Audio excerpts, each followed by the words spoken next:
जर शेतकऱ्याला मोठा पाऊस जर पाहायचा असेल तर सप्टेंबरच्या पहिल्या आठवड्यात आणि सप्टेंबर ऑक्टोबर परतीचा पाऊस चांगला पडणार आहे, म्हणून सर्व शेतकऱ्यांना लक्षात घ्यायचा.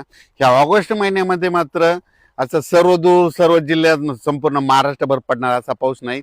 काही काही भागातच पडणार आहे, त्यांना जीवदान ठरणार, जिथं पडला त्यांना समाधानकारक राहणार आहे, म्हणून हे अंदाज लक्षाचा.